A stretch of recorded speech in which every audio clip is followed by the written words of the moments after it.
오늘 말씀은 누가복음 11장 4절입니다. 누가복음 11장 4절 제가 봉독합니다. 우리가 우리에게 죄 지은 모든 사람을 용서하오니 우리 죄도 사하여 주시옵고 우리를 시험에 들게 하지 마시옵소서 하라. 아멘. 제가 알기로 그 조상 땅 찾기 운동을 꽤 오랫동안 지금도 하고 있는 것 같은데, 그 조상 땅이 있는데 내가 상속을 받아야 되는데 모르고 못 받고 있었던 겁니다. 굉장히 억울하지 않겠습니까? 그래서 정부가 발벗고 나서서 그 조상 땅을 찾아서 마땅히 상속 받아야 되는 사람들에게 이제 알려주었던 거죠. 그래서 찾은 땅이 굉장히 많다고 그럽니다. 몇 수조 원에 달한다 그러더라고요. 그럼 여러분, 그런 소식을 받았을 때 내가 일하고 있는데 전화가 오는 거죠. 전화를 받았더니 조상이 남긴 땅이 있대요. 등기하라고 합니다. 그러면 얼마나 기분이 좋을까요? 여러분이 그 입장이라고 한번 생각을 해보세요. 전화를 받았는데 어느 땅으로 할까요? 신부동? 신불땅? 어디 하실까요? 천평을 등기하래요. 와, 그러면 정말 기분이 좋겠죠. 저도 좋을 것 같아요. 그거 팔아가지고 우리 교회 건물 살까요? 천평이면 도대체 얼마야? 정말 날아갈 것 같이 기분이 좋을 것 같습니다. 자, 이런 것을 가리켜서 기쁜 소식이라고 하겠죠. 자, 그런데 성경은 이것과는 이제 비교도 안 될 만큼 크고 놀라운 기쁜 소식을 우리에게 가르쳐주고 있습니다. 그래서 복음이잖아요. 기쁜 소식을 우리에게 가르쳐 주는 겁니다. 근데 다만 문제는 이게 우리에게 이제 얼마나 기쁜 소식으로 다가오느냐. 자, 그게 이제 성령님께서 사실은 하는 겁니다. 성령님께서 역사하시지 않으면, 그 성령이 무엇입니까? 성령은 무엇이냐 하면, 우리 다음 주에 우리가 배울 텐데, 성령께서 하시는 일들이 정말 많이 있는데, 기쁜 소식을 기쁜 소식인지 알게끔 이해를 하게 하시는 분입니다. 그게 성령의 사역 중에 하나예요. 정말 기쁜 소식인데 불신자는 그게 기쁜 소식인지 몰라. 근데 성령께서 역사하시면 이래서 이게 기쁜 소식인 거구나. 신부동에 천평 내 땅이 있어. 그거는 아무것도 아니라니까요. 하나님의 말씀이 우리에게 가르쳐주는 진짜 기쁜 소식은 그것과는 비교할 수도 없을 만큼 더 큰 기쁘고 복된 소식입니다. 자, 그게 뭔지 로마서 8장 16절부터 17절까지 보겠습니다.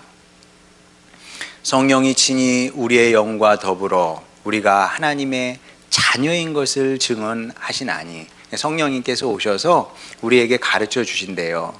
너는 누구냐? 너는 누구냐? 그럼 우리는 이제 할 말이 있겠죠. 주님, 저는 못 배운 사람입니다. 저는 가진 게 없는 사람입니다. 저는 그렇게 똑똑하지도 않아요. 이게 우리가 갖고 있는 정체성이거든요.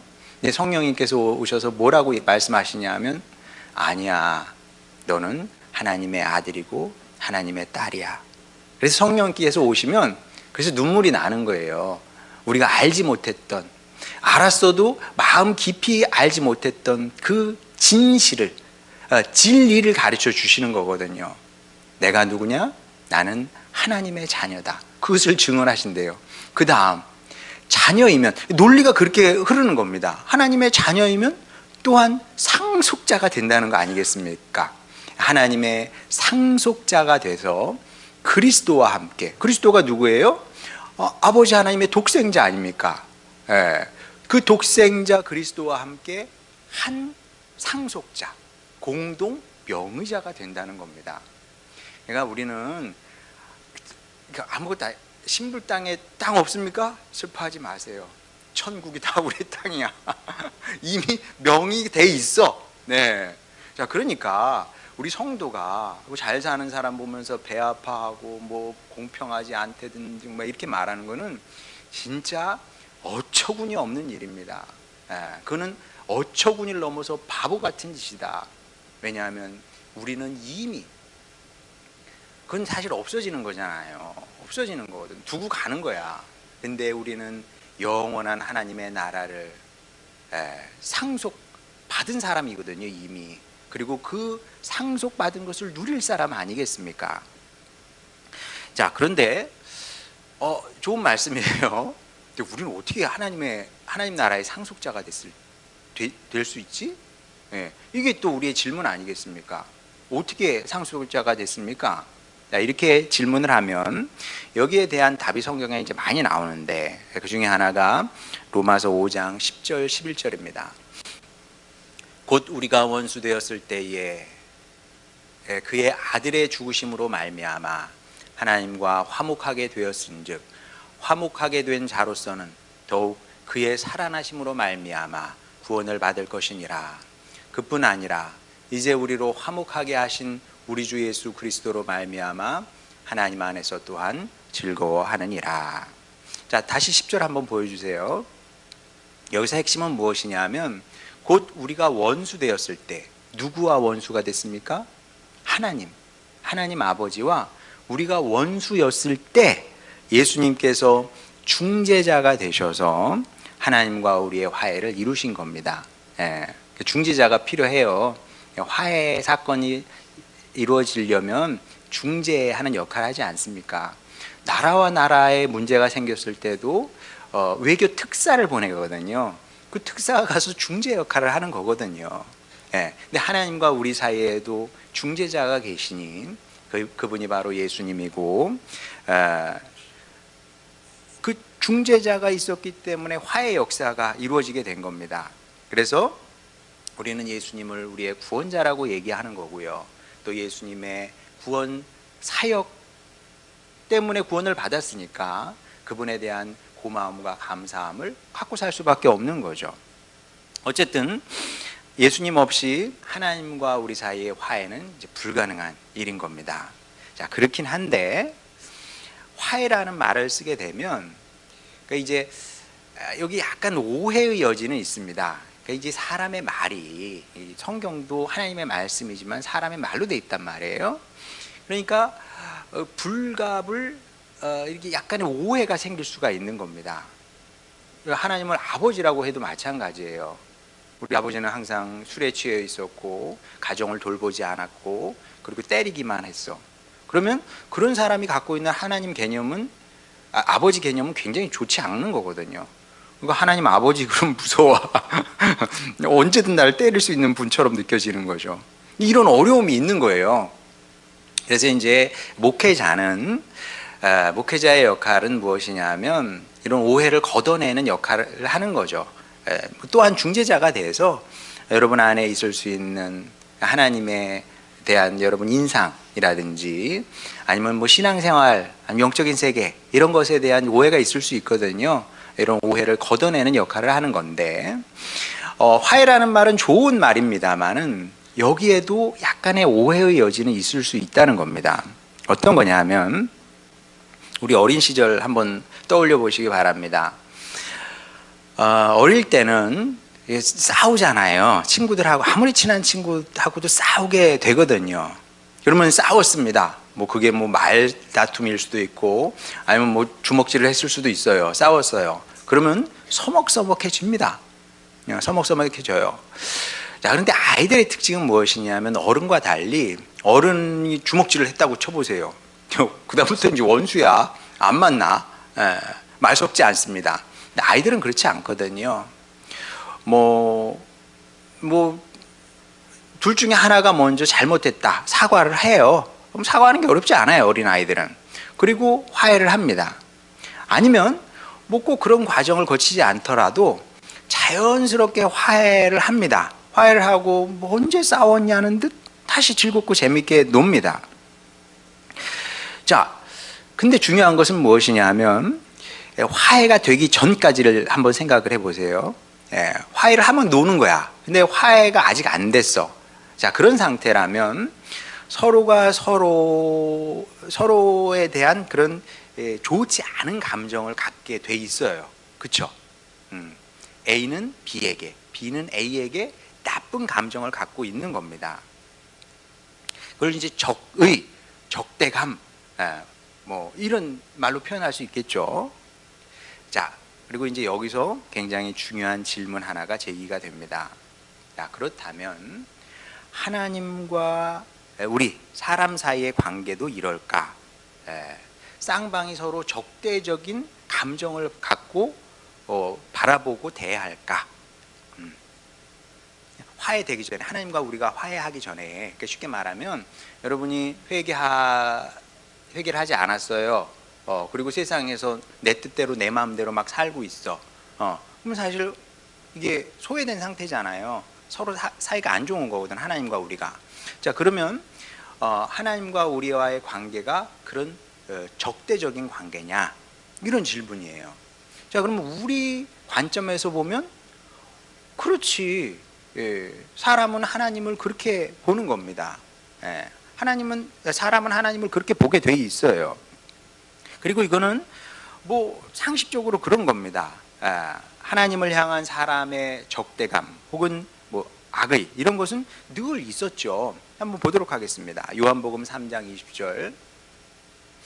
악을 행하는 자마다 빛을 미워하여 빛으로 오지 아니하나니 이는 그 행위가 드러날까 하며. 여기서 이제 빛은 예수님을 말씀한다고 해도 이제 틀리진 않은데, 빛을 미워한다는 것은 무엇이냐면 하나님을 미워한다는 것이고 예수님을 미워한다는 것이거든요. 또 로마서 1장 28절 보겠습니다. 또한 그들이 마음에 하나님 두기를 싫어하며 하나님께서 그들을 그 상실한 마음대로 내버려 두사 합당하지 못한 일을 하게 하셨으니, 하나님을 마음에 두기를 싫어한다는 거예요. 자, 그럼 이게 2000년 전 사람들만 그랬느냐? 그럴까요, 여러분? 당연히 그렇지 않겠죠. 현대인은 더하면 더했지 덜하지 않습니다. 하나님을 싫어하고 미워하고요. 하나님을 향한 적대감, 적의 이런 것들이 온 세상에 쫙 퍼져 있는 겁니다. 특히 공부 좀 했다는 사람들은 무신론자 아니면 불가지론자예요. 주로 그렇습니다. 하나님을 받아들이지 않겠다는 거거든요. 이게 이제 대세인데, 자, 그러면 하나님은 어떨까? 하나님도 동일하게 사람들이 그렇게 하나님을 보니까 악의와 적의의 마음을 품고 사람을 대하실까? 어떨 것 같습니까, 여러분? 하나님도 그렇게 우리를 보실까요? 그렇게 대하실까요? 당연히 그렇지 않겠죠. 당연히 그렇지 않습니다. 여러분, 성경을 이잡듯이 한번 찾아보시기 바랍니다. 인간을 향한 하나님의 악의, 적의 이런 감정, 이런 표현을 여러분이 찾을 수 있을 것 같아요? 없습니다. 그런 표현은 없어요. 물론 분노하시는 하나님은 성경이 많이 그리고 있어요. 그런 모습, 하나님께서 분노를 하신다 이런 표현은 많이 나옵니다. 그러나 뭐 적의, 악의 이런 건 없어요. 근데 당연히 그럴 수밖에 없는 것이, 여러분 생각해 보면 압니다. 자, 여러분이 자녀를 향해서 분노할 때가 있어요, 없어요? 있어요. 분노하지. 왜냐하면 여러분 생각해 보세요. 엄마, 스터디 카페 가서 공부 좀 하고 올게요. 돈 좀 주세요. 얼마? 10,000원이면 될 것 같아요. 10,000원 줘서 보냈습니다. 근데 PC방 가서 다 쓰고 왔어. 자, 그 들통이 났습니다. 그럼 여러분 뭐라고 그럴 겁니까? 아이, 너 즐거웠으면 됐어. 이런 부모 있어요? 화내야죠. 뭐 물론 부모에 따라 다르지만 거짓말을 했고, 거짓말을 했을 뿐만 아니라 이 PC방이 좋은 데는 아니잖아요. 우리가 권하는 데는 아닙니다. 거기 가서 놀았어? 그러면 이제 그에 합당한 책임을 져야 되는 겁니다. 그 당연히 그러니까 이제 부모로서는 분노하게 되는 거죠. 자, 그렇긴 한데 분노는 해. 근데 분노한다고 해서 적의를 갖고, 악의를 갖고 여러분의 자녀를 대하지는 않는다는 거예요. 전혀 다른 거죠. 하나님도 마찬가지입니다. 하나님도 우리를 향해서 우리가 죄를 범하고 악을 행하면 분노하시기는 하지만 왜 고쳐야 되니까 고쳐. 이래가지고 어떻게 내 아들 딸이라고 할 수 있겠냐. 고치기 위해서 분노를 하실 수 있지만 적의나 악의를 품고 죽여야 되겠다 이렇게는 하지 않으신다는 거죠. 자, 그래서 관계의 측면에서 보게 되면 하나님은 일방적으로 당하는 쪽입니다. 진짜 그래요, 여러분. 하나님은 전지전능하다 우리가 이렇게 고백을 하는데, 그치? 하나님 전지전능하시지. 근데 전지전능하신 하나님이 일방적으로 당한다니까요. 왜? 관계를 깨는 쪽은 항상 사람이거든요. 항상 100% 그런 겁니다. 부모 자식 간의 관계도 그렇지 않아요. 간혹 엄마든 아빠든 바람을 피고 자식을 버리고 떠나는 그런 그 부모도 있기는 해요. 드물지만 있어요. 근데 하나님과 우리의 관계는 절대 그렇지 않습니다. 일방적으로 관계를 깨는 건 사람이지, 하나님은 당신 역사에서 단 한 번도 이 관계를 깨보신 적이 없어요. 그래서 성경이 굉장히 강조하는 하나님의 성품이 무엇이냐면 페이스풀 아닙니까? 하나님은 신실한 분이에요. 믿어도 되는 분, 믿어야만 하는 분인 겁니다. 근데 정말 그래요. 사실이 그렇습니다. 하나님께서 이스라엘을 버리셨습니까? 하나님께서 이스라엘을 버리신 적이 있어요? 아니, 일방적으로 항상 이스라엘이 먼저 하나님을 버리신 거 아니겠습니까? 예수님도 마찬가지예요.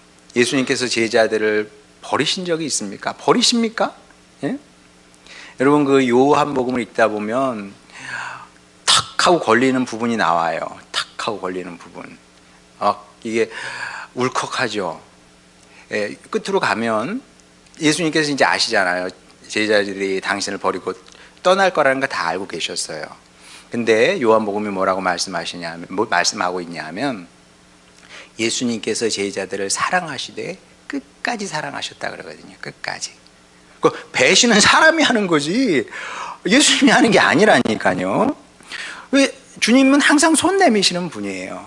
저는 주님이 어떤 분일까 늘 생각을 합니다. 주님은 늘 우리에게 손 내미시는 분이죠. 화해의 손을 내미시고 사랑의 손을 내미시고 도움의 손을 내미십니다. 사람은 필요 없어요. 이게 사람이죠. 또 주님은 사랑하시지만 주님은 사랑하세요. 사랑의 눈으로 우리를 보시고, 마치 우리 자녀가 이게 잘 제대로 못하면 이게 안타까운 눈으로 이렇게 보잖아요. 하나님께서 그렇게 우리를 보시거든요. 어쩌냐. 근데 반대로 사람은 하나님을 어떻게 봐요? 악의와 적의를 갖고 하나님을 이렇게 보는 거죠. 하나님을 세상에서 내쫓으려고 그래. 그게 인류의 역사인 겁니다.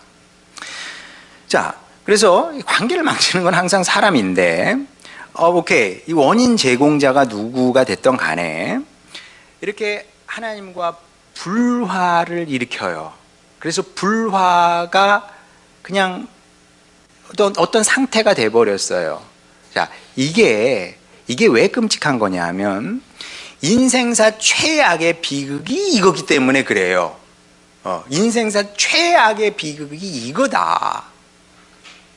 사람들은 저는 이제 자꾸 이렇게 세상 돌아가는 것을 이제 한 걸음 이렇게 떨어져서 보려고 노력을 많이 합니다. 이 안에 들어가서 같이 막 뒹굴기보다 한 걸음 딱 떨어져서 이렇게 보려고 그래요.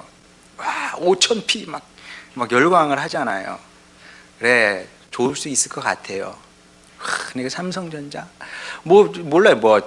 저는 뉴스는 매일 보니까 보면 삼성전자가 무슨 6만 전자가 됐다니 5만 전자를 앞두고 있다니 막 그랬던 기억이 나거든요. 지금 도대체 얼마야? 15만 원도 넘었다는 것 같아요. 그럼 내가 5만 원에 샀어. 근데 1년 사이에 15만 원이 돼버렸네. 그리고 사람들이 막 하는 거예요. 그런 걸 보면서 그래, 사람들은 저런 거에 열광을 하고 저런 거에 좌절하기도 하고 참 후회하기도 하고 그때 내가 그냥 한 1000주 질렀어야 되는데 막 이렇게. 네, 여러분, 그래서 1억 번다고 인생이 바뀌지 않습니다. 예. 그래서 1억 번다고 인생이 바뀌지 않는다니까요. 자, 사람들은 그런데 내 인생의 성공과 실패가 달려있다고 생각을 하는 것 같아요. 아니에요. 그 성공한다고 인생이 달라지지 않고요. 실패하면 인생은 망할 수도 있겠지. 그러나 또 다시 이렇게 일어설 수 있는 길은 있거든요. 인생 최악의 비극은 내가 삼성전자 주식을 안 산 게 아니에요. 인생 최악의 비극은 무엇이냐면 하나님과 우리 아버지 하나님과의 관계가 망가진 거예요. 그게 최악이에요. 그보다 나쁜 건 없는 겁니다. 자, 왜 이게 최악이냐? 먼저 아버지 하나님께는 말할 수 없는 상처예요. 자, 고전 신학에서는 하나님은 상처받을 수 없는 분이라 그래요. 예, 뭐 이론적으로는 그렇게 얘기할 수 있을 겁니다. 또 이상하게 들릴 수도 있어요. 아니, 하나님께서 상처를 받는다는 게 말이 돼? 근데 왜 말이 안 돼, 그게? 자식이 부모 등에 칼을 꽂은 거예요. 똑같은 겁니다. 관계를 망친다는 건 그런 거거든. 그런데 사랑의 하나님께서 어떻게 상처를 안 받으실 수 있겠습니까? 어떻게 하나님께서 고통을 안 당하실 수 있겠어요? 저는 이렇게 얘기하고 싶습니다. 사도 요한이 하나님은 사랑이시라 그렇게 얘기했잖아요. 저는 그 반대급부로 하나님은 고통당하는 분이라고, 하나님은 상처받는 분이라고 그렇게 얘기하고 싶습니다. 자, 그러면 이렇게 하나님과의 관계를 망쳐버렸어요, 사람이. 그럼 이런 사람은 잘 될 수 있을까? 하나님을 배신하고 배반하고 하나님을 떠나서 이 사람이 잘 살 수 있겠습니까? 하나님은 이중으로 고통스러운 거예요. 자녀가 당신을 배신했으니까, 떠나버렸으니까 고통스럽고, 또 다른 한 부분으로는 그렇게 된 사람이 잘 될 수가 없거든요. 그 저주를 자초하는 길인 겁니다. 그러니까 이게 하나님과의 불화는 하나님께만 이게 최악의 결과가 아니고 이제 우리에게도 이제 최악의 비극이다, 이렇게 얘기할 수밖에 없는 겁니다.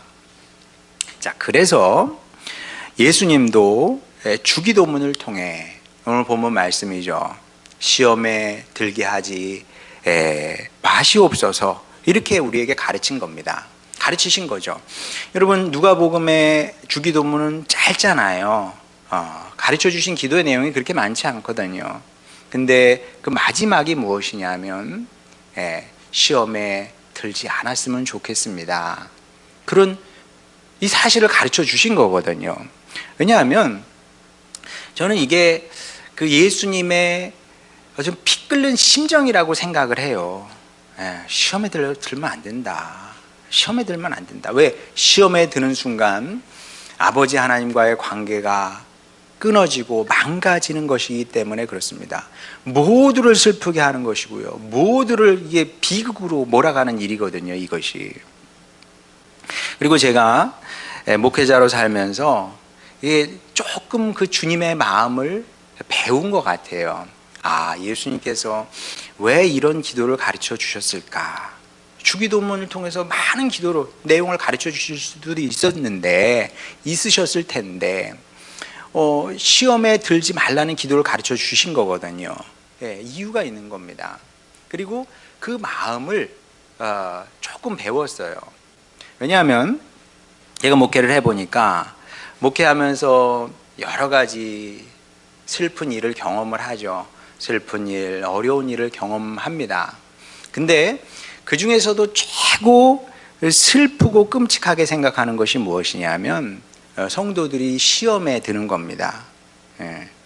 여러분이 시험에 들면 그게 목회자에게는 가장 끔찍한 일이고요, 가장 슬픈 일입니다. 시험에 들면 사람이 바뀌거든요. 어떻게 바뀌죠? 여러분도 알 겁니다.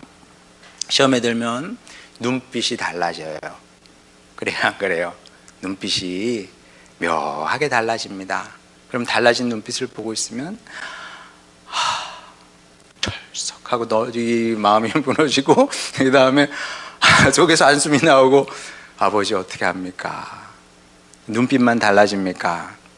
표정도 무서워져요.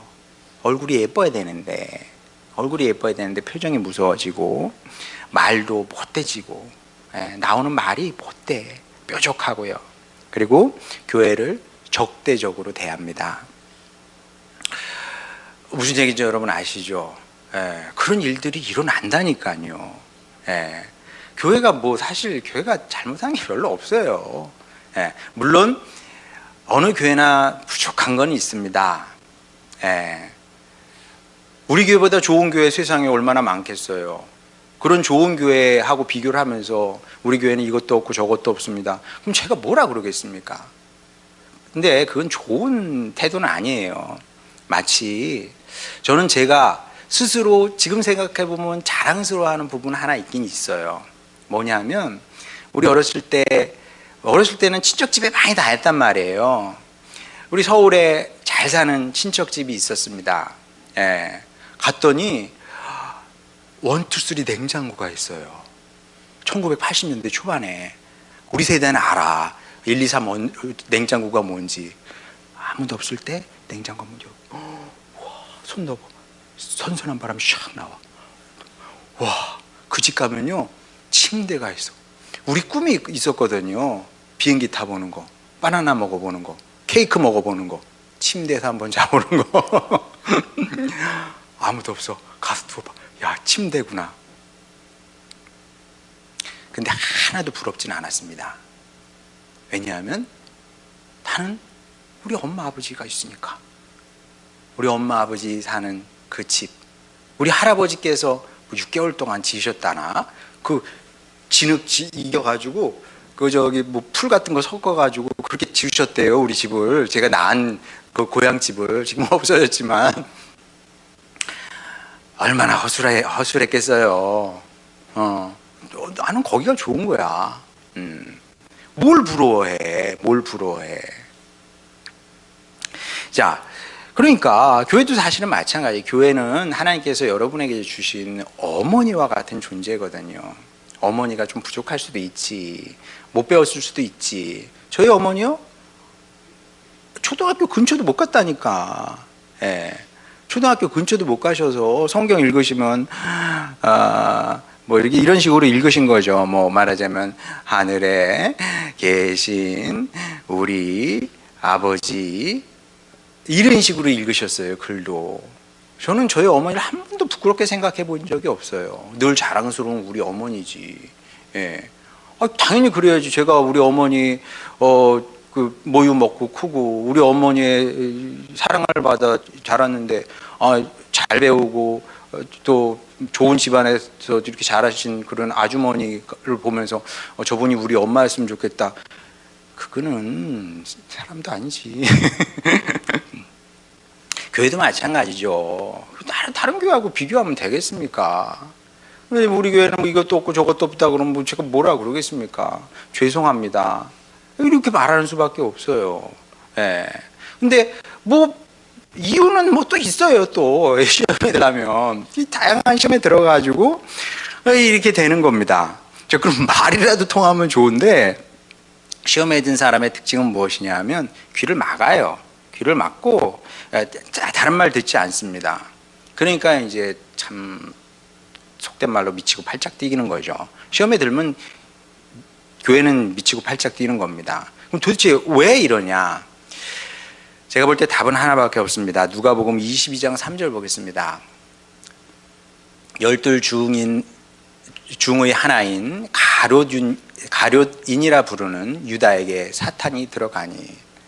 제가 이렇게 센 구절을 인용할 수 있는 이유는 무엇이냐면 여러분 중에 지금 시험에 든 분 없는 것 같아서 지금 이렇게 하는 겁니다. 만약에 제가 누가 시험에 지금 들어있는 것 같아. 그럼 서로 알거든요. 느낌 있어, 그거. 그러니까 그런 분이 교회에 있을 땐 이런 성경 구절을 인용하면 안 됩니다. 왜? 바로 나가서 오늘 목사가 나를 깠다. 이렇게 얘기를 하거든요. 진짜로. 여러분 중에 지금 없어요. 시험 든 사람이. 그러니까 자신있게 이렇게 설교를 할 수 있는 겁니다. 이거 말고는 답이 없다. 사탄이 들어가서 그 사람은 그냥 확 사로잡고 있는 거죠. 자, 그러면 지금 우리 예방 주사 맞는 거예요. 예, 정말 다행이지. 예, 지금은 시험된 식구가 없어서 앞으로도 없어야 됩니다. 이게 예방 주사 맞는 거예요. 시험에 들면 안 되니까. 왜 사탄의 세력에 사로잡히냐면 여기는 정말 이유가 많아요. 정말 이유가 많은데 그걸 어떻게 다 얘기합니까? 이제 크게 이제 세 가지만 간단히 나누도록 하겠습니다. 먼저 이제 유혹이죠, 유혹. 유혹. 하와가 결국 유혹에 넘어간 거거든요. 뱀이 와서 싹 꿰입니다. 그러면 이제 넘어가면 안 되는데 유혹에 쉽게 넘어가는 게 사람이라. 자, 여러분, 세상에 유혹은 굉장히 많습니다. 유혹이 많은데 유혹에 넘어간다는 것은 무엇이냐 하면 뭔가 지불을 하고 그거를 내가 얻는 거예요. 그럼 지불하는 건 뭐냐면 대부분은 우리 주님을 지불을 하는 겁니다. 가룟 유다도 마찬가지거든요. 예수님을 지불하고 그리고 돈을 받는 거예요. 예. 하와도 마찬가지예요. 하나님을 지불하고 선악과를 얻는 겁니다. 자, 그럼 유혹에 넘어가면 되겠어요? 안 되겠어요? 안 돼. 자, 그럼 목사님 유혹이 너무 세서, 그러면 여러분 제가 팁을 하나 가르쳐 드릴게요. 유튜브 가셔서 충성된 개 한번 쳐보세요. 충성된 개하고 치면, 개가 여러분, 충성된 개는 어느 정도냐면 제일 좋아하는 음식을 딱 앞에 둡니다. 주인이 먹으면 안 돼, 먹지 마. 그리고 이제 주인이 나가요. 그럼 개가 자기가 제일 좋아하는 음식이니까 보고 침을 쫙 흘립니다. 근데 안 먹어.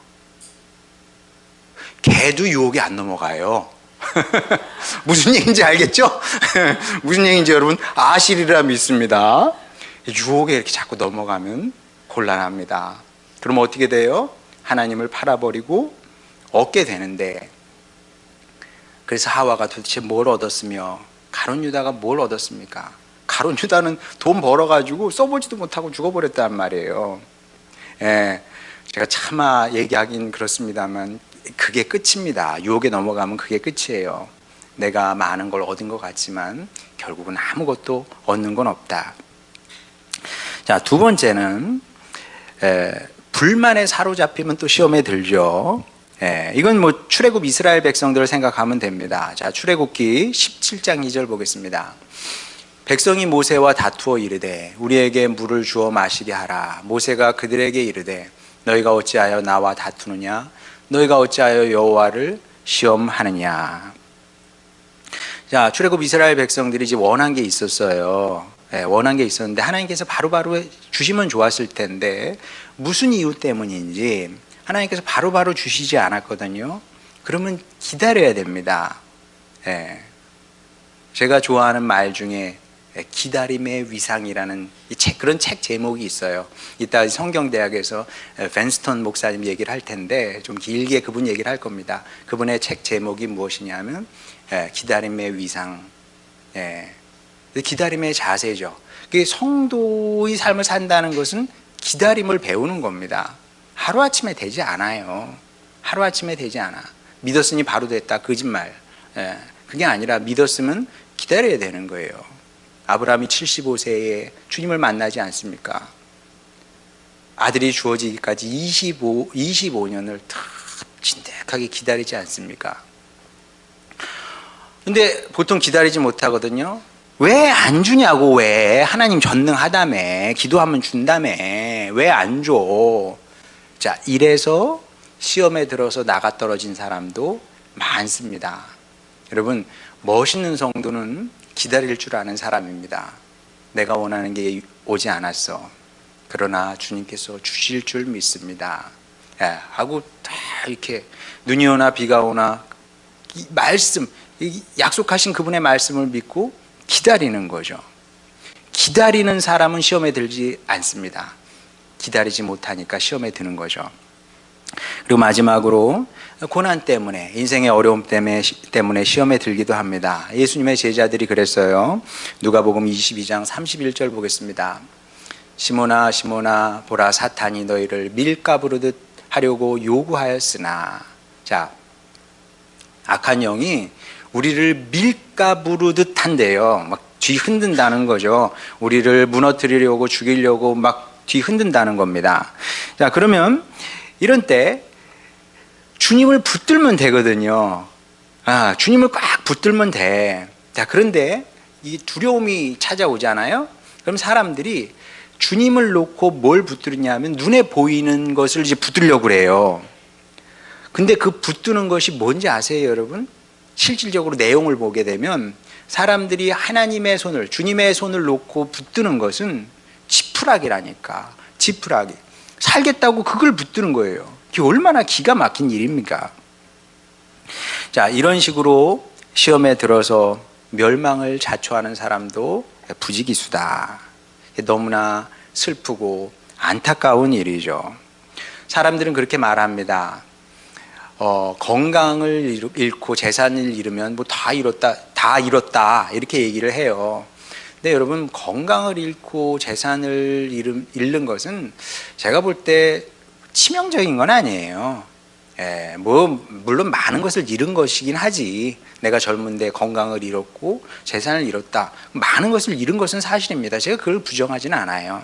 하지만 단언컨대 시험에 들어서 하나님과 멀어지는 것에 비하면 아무것도 아닙니다. 여기까지 것은. 그건 아무것도 아니에요. 하나님과 멀어지는 것, 이게 최악의 비극이다. 다시 말하지만 우리 교회 식구들 중에 지금 시험에 든 분은 없어요. 제가 이렇게 눈을 보면 알거든. 여러분 이렇게 눈 보면 뭐 이렇게 교회를 대적한다든지 또 하나님으로부터 이제 나 멀어져야 되겠다 막 작정하고 막 이렇게 사는 분은 없는 것 같습니다. 뭐 온전히 제가 알지는 못하겠지만 그런 분이 한 식구라도 있다면은 이런 식 설교하기는 좀 어렵죠. 근데 없는 것 같아요.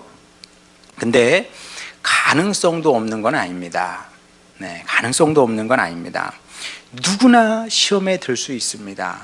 지금까지 안 들어도 앞으로 언제든 사람은 시험에 들 수 있는 겁니다. 저도 마찬가지고요. 여러분도 마찬가지입니다. 섰다 생각하면 안 된다니까. 섰다 생각하면 안 돼요. 자, 그래서 우리가 평생 길을 쓰고 막아야 되는 것은 무엇이냐면 내가 신앙의 길을 걷다가 시험에 드는 것, 이거는 하여간 길을 쓰고 막아야 되는 겁니다. 이거 어떻게 막을 것이냐, 이것을 우리 주님께서 가르쳐 주셨어요. 마태복음 26장 41절 보겠습니다. 시험에 들지 않게 깨어 기도하라. 마음에는 원이로되 육신이 약하도다 하시고. 여러분, 우리 예수 기도 하잖아요. 계속 하시기 바랍니다. 이거 계속 해야 돼.